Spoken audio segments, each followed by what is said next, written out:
Okay, guys, I'm here for another retro review.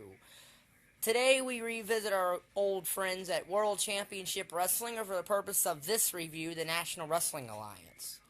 Because today we are reviewing for a retro review NWA Chi-Town Rumble 1989. This event took place on February the 20th, 1989 from the UIC Pavilion in Chicago, Illinois. We have an 8-match. We have a 7-match card here. So our total maximum star rating is 35. We open up with a match. The opening contest here is Michael P.S. Hayes versus Russian Assassin number 1. It's an okay match. It's nothing special, but it's nothing bad. It's a 2-star match. Hayes wins with his DDT. So then we get a match, Sting versus Butch Reed. Something very interesting about this show. A lot of people did not get formal introductions on this show, other than like Ric Flair and Michael Hayes. That's pretty much the only people who had actual ring introductions. There were a couple others, but they weren't actually announced coming to the ring. Sting and Butch Reed, it's an okay little match. It's 2.5 stars. Sting wins after Butch Reed gets caught trying to grab the ropes. So, yeah. So then we get a loser leaves the NWA match. Specifically, the loser of the fall has to leave the NWA. It's a 6-man tag match, as it's the Midnight Express and Jim Cornette, their manager, versus the original Midnight Express and Paul E. Dangerously. This is always a interesting feud when I have to look at matches involving this feud between the Midnight Expresses. And the original Midnight Express in this case consists of Randy Rose and Jack Victory, because Dennis Conroy or Convoy or Connery, there it goes. Dennis Connery is not here. So he's replaced by Jack Victory for this match. And it's a traditional 6-man tag. Cornette and Dangerously do, what managers normally do in matches, not a lot. Although Cornette does do a clothesline of sorts. But eventually, after a double flapjack, Jim Cornette and his Midnight Express win after a double flapjack on Randy Rose. And then Randy Rose is forced to leave the NWA. So, yeah. Actually, this is not a bad match. It's actually a 3-star 6-man tag. It's quite an enjoyable match, actually. So then we get the NWA World Television Championship match. Rick Steiner versus Mike Rotunda. Varsity Club member versus former Varsity Club member, and new champ versus former champ. Because Rick Steiner won this title, I believe it was at Starrcade 1988. I could be wrong, though. This is an okay match. It's, an okay match. Going along, Kevin Sullivan comes out. Kevin Sullivan comes out and,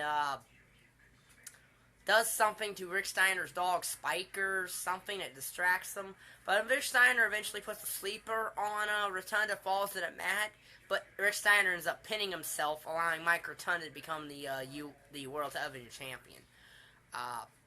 Like I said, an okay match. It's 2.5 stars. I wonder if Bo Dallas and Bray Wyatt picked any of their dad's stuff up. Sometimes.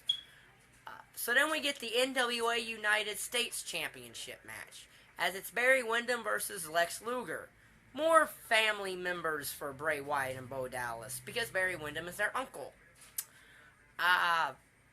This is former Horseman versus current Horseman. In fact, Luger was replacing the Horseman by Barry Windham. It's an okay match. It's 2 stars. It has the same finish as the World TV title match, in which Windham pins himself. I believe this time it's after a belly-to-back suplex or a German suplex or something where he's bridging or something, and he ends up pinning himself with Luger just his shoulders up. 2 stars. So then we get what is arguably the worst match on here. and it's not totally horrible, as it's the NWA World Tag Team Championship match. The Road Warriors versus Kevin Sullivan and Steve Williams. It's a 1.5 star match. It's a traditional Road Warrior match where not a lot of selling goes on. And eventually Hawk catches Sullivan with a clothesline off the top, and he pins Sullivan, but Williams has a pin on Animal, but correctly Jim Ross notes that Sullivan is a legal man, so the correct pin is Hawk pinning Sullivan, and the Road Warriors retain the World Tag Titles. So that brings us to the main event, and what is the match this pay-per-view is most known for, as it's the NWA World Heavyweight Championship match. Ric Flair versus Ricky the Dragon Steamboat in their first of, I think it was, I know of 3 matches they had with each other in WCW. Or at least, I know they had 2 in 89, and I know they did not meet again until 94 at the first Spring Stampede event. This is a 5-star match. It's the full 5. There's... Sorry. I'm still a little sick. There's not a lot of problems I have with this match, because the ref bump even works. Because Steamboat goes up top for a crossbody, and he hits both Ric Flair and Tommy Young. Teddy Long comes out. But as Teddy Long is tending to Tommy Young, Steamboat gets a pin on Flair, and Teddy Long makes the count, and Ric Flair is defeated, and Ricky Steamboat becomes the NWA World Heavyweight Champion. Steamboat would hold the title until May of that year, where he dropped it back to Ric Flair. So, and instead of having the third match be at a Clash of the Champions, Flair then, at that, launched into Terry Funk. So, just like in, with Steamboat Savage, there was potential to make it a trilogy that they never did. Because, as I said in WrestleMania 4, and most a tournament was the best way to have done Savage Steamboat Part 2 at WrestleMania 4, but at least they had at least Steamboat and Flair had 2 matches, and they did eventually have a third, but it was like 5 years apart.